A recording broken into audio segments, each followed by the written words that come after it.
नमस्कार, आप देख रहे हैं वॉइस ऑफ कोटपूतली। डालते हैं जिले की दिन भर की तमाम बड़ी खबरों पर नजर।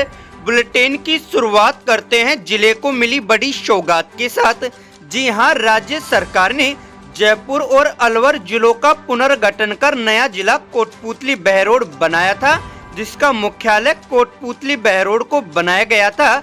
आज राजस्थान पंचायती राज अधिनियम 1994 के तहत जिला परिषद कोटपूतली बहरोड का गठन किया गया है। नया जिला परिषद ग्रामीण क्षेत्र को संभालेगा, जबकि शहर के नए नगर निगम और नगर परिषद इससे बाहर रहेंगे। इस बदलाव के साथ ही जिला परिषद जयपुर व अलवर अपने पुराने स्वरूप में नहीं रहेगी और नया प्रशासनिक कार्यकाल नवगठित जिला परिषदों में ही शुरू होगा। कोटपूतली नगर परिषद ने 15 दिवसीय सड़क सुरक्षा अभियान के तहत गुरुवार को शहर के मुख्य मार्गों और फुटपाथों पर किए गए अवैध अतिक्रमण को हटाया। अधिशासी अभियंता, सहायक अग्निशम अधिकारी, कनिष्ठ अभियंता, सफाई निरीक्षक एवं अन्य कर्मचारी मेन चौराहे से लालचंद मोरिजा वाला धर्मशाला होते हुए पूतली कट तक कार्रवाई में शामिल रहे। एक्सीएन दीपक मीणा ने बताया कि LBS कॉलेज तक के दुकानदारों और व्यापारियों को भविष्य में अतिक्रमण न करने की चेतावनी दी गई है। नगर परिषद ने कहा कि भविष्य में नियमों का उल्लंघन पाए जाने पर जब्ती और दंड की कार्रवाई की जाएगी। कोटपूतली बहरोड पुलिस अधीक्षक देवेंद्र कुमार बिश्नोई ने जिले के सभी अतिरिक्त पुलिस अधीक्षक, थानाधिकारी, वृत्ताधिकारी, चौकी प्रभारी और विशेष शाखा कर्मचारियों के साथ अपराध गोष्ठी आयोजित की। गोष्ठी में अधिकारियों को कानून व्यवस्था बनाए रखने, संपत्ति संबंधी अपराधों में गश्त बढ़ाने, अपराधियों की गिरफ्तारी, अवैध शराब, ड्रग्स और हथियार तस्करों के खिलाफ कार्रवाई करने, पेंडिंग प्रकरणों का शीघ्र निस्तारण और जनता के साथ मधुर व्यवहार सुनिश्चित करने के निर्देश दिए। इसके साथ ही CCTV फुटेज रखवाना, अवैध प्रवासी सत्यापन, नवीन आपराधिक कानूनों में प्रभावी कार्रवाई और हार्डकोर अपराधियों पर निगरानी रखने पर जोर दिया गया। हरसोरा के निकटवर्ती माजरा अहिर गांव में बुधवार रात करीब 8 बजे हाईवे निर्माण में लगे एक ट्रक ने लापरवाही से 11,000 kV हाई टेंशन लाइन तोड़ दी। इससे पूरे गांव में बिजली आपूर्ति बाधित हो गई। घटना में किसान कमल यादव की खेत में लगी बोरिंग का मोटर, स्टार्टर और केबल जलकर क्षतिग्रस्त हो गए। कमल यादव ने बताया कि करीब 3 महीने पहले भी एक ट्रक ने 7 विद्युत खंभे तोड़े थे, जिससे ट्रांसफार्मर जल गया और ट्रक चालक घायल हो गया था। बोरिंग से पाइप लाइन के जरिए घर में पानी जाता है। अब पेयजल समस्या भी पैदा हो गई है। ठेकेदार की लापरवाही से खेतों में पाइपलाइन टूट रही है और आर्थिक नुकसान हो रहा है। ग्रामीण और किसान ने प्रशासन से नुकसान का मुआवजा और जिम्मेदार ठेकेदार के खिलाफ कार्रवाई की मांग की है। विद्युत विभाग ने अभी तक लाइन ठीक नहीं की है। कल रात को जो ये हाईवे निर्माण कर रहे हैं, इन्होंने डंफरों को उठा करके और हमारे कुएं की विद्युत लाइन है उसको तोड़ दिया।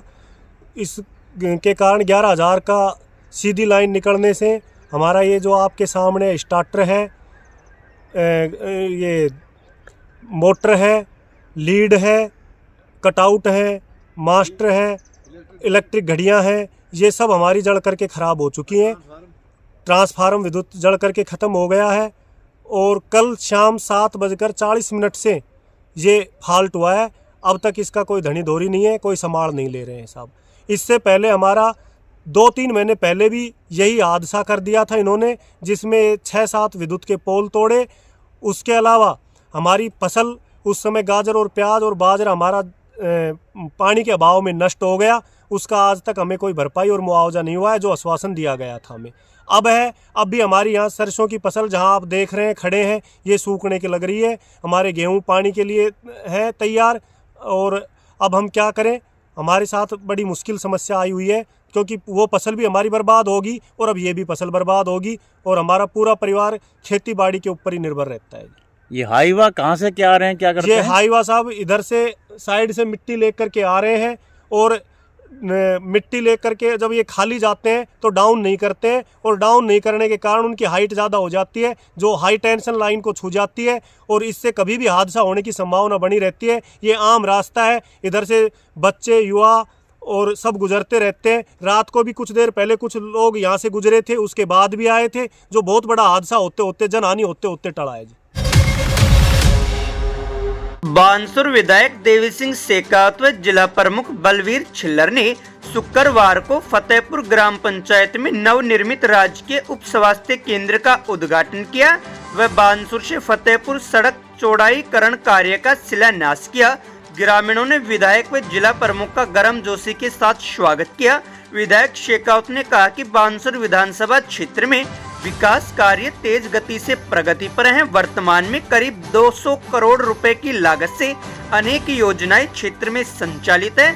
उन्होंने बताया कि बानसूर से फतेहपुर तक 5 किलोमीटर सड़क का निर्माण एवं चौड़ाईकरण 5 करोड़ रुपए की लागत से किया जाएगा, जिससे ग्रामीणों को आवागमन में बड़ी सुविधा मिलेगी।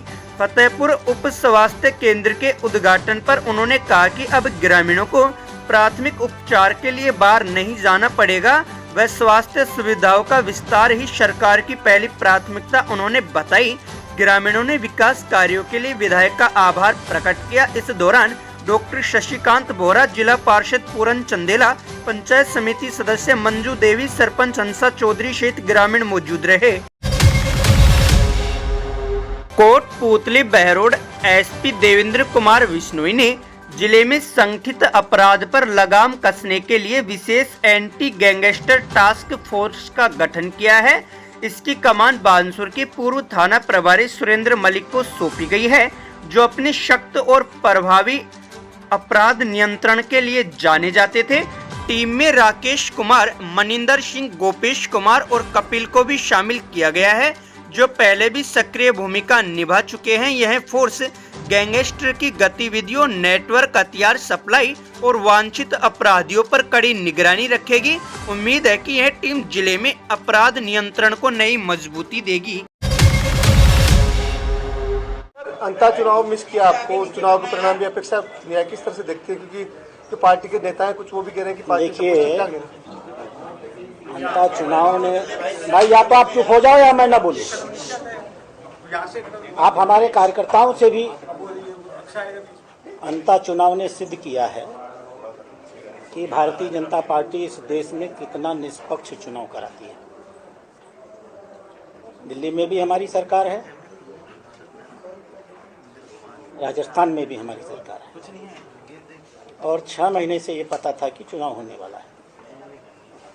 अगर हम चुनाव को राजनीतिक आधार पर, मतदाता सूची के आधार पर, प्रशासनिक आधार पर नियंत्रण करना चाहते गलत तरीके से, तो अंता चुनाव हमारी जेब में हो सकता था। लेकिन हमने जन भावनाओं का सम्मान किया, पूरी ईमानदारी के साथ, 100% निष्पक्षता के साथ। मैं दूसरा उदाहरण दे सकता हूं जम्मू कश्मीर का। श्रीनगर की अधिकांश सीटें हमारे हैं, लेकिन 70% चुनाव हुआ है, अंत में 81% मतदान हुआ है। तो जो लोग भारतीय जनता पार्टी पर वोट चोरी का आरोप लगाते हैं, अंता चुनाव उनके गाल पर एक बहुत बड़ा और झन्नाटेदार तमाचा है। यह भारतीय जनता पार्टी के सिद्धांतों की जीत है कि हम लोकतंत्र में विश्वास करते हैं, और जैसा जनता कहेगी उसको हम सिरोधार्य करेंगे। अगला सवाल। सर, पूर्व सीएम अशोक गहलोत का एक बयान सामने आया। उन्होंने कहा कि प्रधानमंत्री नरेंद्र मोदी जुमलेबाजी करते हैं और हम उन जुमलेबाजी को सुनते आ रहे हैं। बीजेपी में फूट की राजनीति, क्या कहेंगे? अब अशोक गहलोत जी धीमे धीमे मुझे लगता है कि टाइम बाहर हो रहे हैं। अन्यथा जुमलेबाजी हम लोग अगर करते होते तो जिस बुरी तरह से हम बिहार जीते हैं, महाराष्ट्र जीते हैं, हरियाणा जीते हैं, दिल्ली जीते हैं, ये पिछले 1 साल के चुनाव हैं। ये क्यों जीते हैं? इसलिए कि माननीय प्रधानमंत्री का बोल और जनता का मन दोनों समरस हो चुका है। माननीय प्रधानमंत्री जो कुछ भी संवाद करते हैं वो सीधा जनता के दिल में उतर जाता है। अब आज की राजनीति में इसे जुमलेबाजी तो कहा जाएगा, क्योंकि 65 साल कांग्रेस ने इसी प्रकार से किया है। गरीबी हटाओ का जुमला देते थे और गरीबों को ही हटा दिया करते थे। और हम हैं जो पिछले 11 सालों में हमने समाज के गरीब वर्ग, समाज के मध्यम वर्ग का जीवन कितना बदल दिया है, ये भाषण का विषय नहीं, एहसास का विषय, और हमारे देश के नागरिक इस पर एहसास करना है। आप उन्होंने कहा कि जो इलेक्शन कमीशन उसको हाईजेक कर लिया गया, जिस तरीके से बिहार के चुनाव के समय पर पैसे डाले गए खातों में, उसको नहीं रोका गया। एक्चुअली जो लोग चुनाव जनता के बीच में तो बहुत बदमाश है, शुरू से ही जो अरे लाइव में ये सब भी चलते रहना चाहिए। क्या सवाल था? अशोक गहलोत कह रहे कि इलेक्शन कमीशन को हाईजेक कर लिया गया, जिस तरह से महिलाओं के खातों में पैसे डाले देखिए, गए। चूंकि वो 65 साल तक इलेक्शन कमीशन को हाईजैक करते रहे हैं, इसलिए उन्हें लगा है कि शासन ऐसा ही करता है। उनको इतनी बार 3 बार मुख्यमंत्री रहे हैं शायद ना, फिर भी उन्हें एहसास नहीं है कि चुनाव कमीशन एक ऐसा तंत्र है जिसके पास अपनी कोई सेना होती ही नहीं। चुनाव कमीशन दिल्ली में नीतिगत निर्णय लेता है, जमीन पर उस पर कार्रवाई करने का काम बीएलओ का होता है, एसडीएम का होता है, डीएम का होता है, प्रदेश के मुख्य निर्वाचन अधिकारी का होता है, जो प्रदेश का ही एक आईएएस अधिकारी होता है, और उसकी नियुक्ति भी प्रदेश सरकार ही करती है। प्रदेश सरकार माने मुख्यमंत्री करती है। अगर चुनाव आयोग एसआईआर करा रहा है तो ऐसा नहीं है कि चुनाव आयोग ने पूरे देश में अपने दिल्ली के तंत्र से ढेर सारे अधिकारियों को भेज दिया है। चुनाव आयोग एसआईआर उस प्रदेश के प्रशासनिक तंत्र के माध्यम से कराता है जो उस प्रदेश के मुख्यमंत्री के नियंत्रण में रहता है। इसलिए ये कहना कि चुनाव आयोग तानाशाही कर रहा है, उसके पास तंत्र ही नहीं, दांत ही नहीं है उसके पास। जिस व्यक्ति के पास दांत ही नहीं, वो चबाएगा क्या? सारे कर्मचारी राज्य सरकार के होते हैं और मुख्य सचिव और मुख्यमंत्री के नियंत्रण में होते हैं।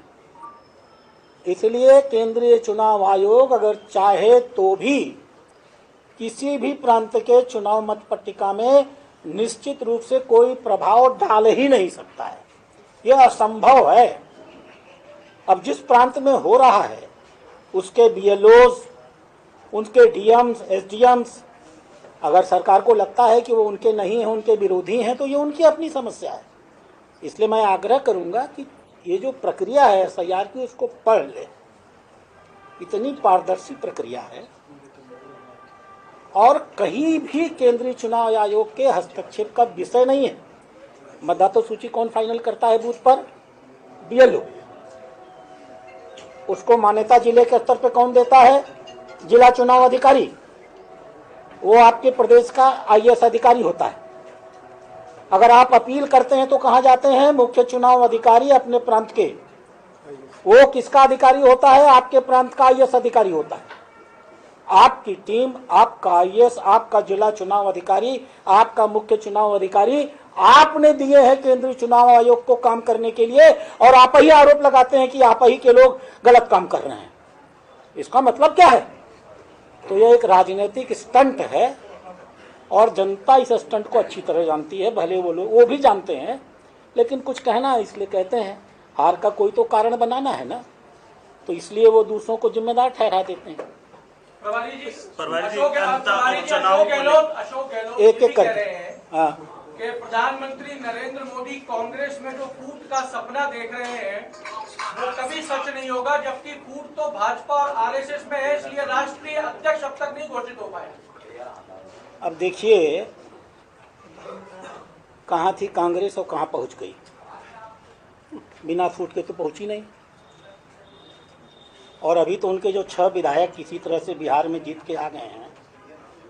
मैंने सुना है, मैं भाजपा की बात नहीं कर रहा हूँ, मैंने सुना है वो सब कांग्रेस छोड़ करके जनता दल यू में जाने वाले हैं। तो अशोक गहलोत जी को मैं सलाह दूंगा, राजस्थान छोड़े जाएं, बिहार चले जाएं और जा करके अपने 6 विधायकों को बांध करके, जैसे वो इसके पहले जब उनकी सरकार थी तो अपने विधायकों को बांधा करते थे ना, जब सचिन पायलट उनके साथ खेल खेलते थे। तो जाएं बिहार से अपने विधायक बचा ले आए। सर, कांग्रेस ने आरोप लगाया है कि अंतः उपचुनाव में 2 मुख्यमंत्री लगे, पूर्व मुख्यमंत्री भी लगी हुई थी और वर्तमान भी, लेकिन उसके बावजूद चुनाव हार रहे हैं, तो ये 2028 का जो कह सकते हैं इसको आरोप कहते हैं। नहीं, उन्होंने सरकार का सरकार- सरकार ये बताता है कि हमारे संगठन में कितनी एकता है। अगर अभी तक आपने चैनल को सब्सक्राइब नहीं किया है तो चैनल को लाइक, शेयर व सब्सक्राइब अवश्य करें। जिले की तमाम छोटी बड़ी खबरों को जानने के लिए बने रहे वॉइस ऑफ कोटपुतली के साथ। बालाजी फिनसर्व, जहां मिलती है आपको वाहन बीमा, स्वास्थ्य बीमा, म्यूचुअल फंड, जीवन बीमा, फाइनेंस, साधारण बीमे की सभी सुविधाएं।